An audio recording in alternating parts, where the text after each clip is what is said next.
भारतातलं कापड कला, इतिहास आणि संस्कृती यांचा एक सुरेख संगम आहे. भारताचा प्रत्येक कोपरा या कापडाविषयी आपल्याला वेगवेगळी कथा सांगतो. बनारसच्या रेशमी धाग्यांपासून ते स्वदेशी खादीच्या ताग्यांपर्यंत भारतात अनेक प्रकारचं कापड आढळून येतं. हे फक्त कापड नाही, तर भारतीय संस्कृती आणि विविधतेच्या असंख्य कथा आहेत, ज्या आज जगभरात विखुरलेल्या आहेत. भारताच्या प्रत्येक भागामध्ये वेगवेगळ्या प्रकारच्या कापडाचा विकास झालेला आढळून येतो. डोंगराळ भागामध्ये, बर्फाळ प्रदेशात विशेषतः लोकरीपासून बनवलेले कपडे वापरले जातात.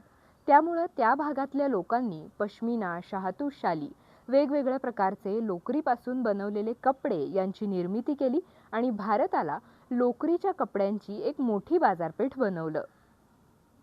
राजस्थान, गुजरात सारख्या भागामध्ये भडक रंगाचे एम्ब्रॉयडरी केलेले कपडे वापरले जातात, तर किनारपट्टीच्या प्रदेशात तुलनेनं सौम्य, फिकट रंगाचे, विशेषतः कॉटन आणि सिल्कचे कपडे जास्त प्रमाणात प्रसिद्ध झाले.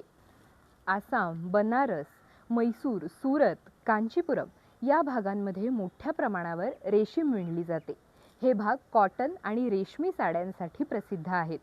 बनारसी साडी, पटोला, बलुचरी, पोचमपल्ली यांसारख्या बऱ्याच प्रकारच्या साड्या या भागांमध्ये आढळून येतात.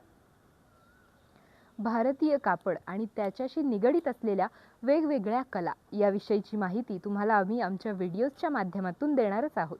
त्यासाठी सान्वी कॉटन या आमच्या इंस्टाग्राम हँडलला फॉलो करायला विसरू नका. तुम्ही कोणत्या भागातून हा व्हिडिओ पाहत आहात, तुमच्या भागामध्ये कोणत्या प्रकारचं कापड प्रसिद्ध आहे, कोणत्या प्रकारचं कापड जास्त वापरलं जातं, याविषयी आम्हाला कमेंट्समध्ये नक्की कळवा.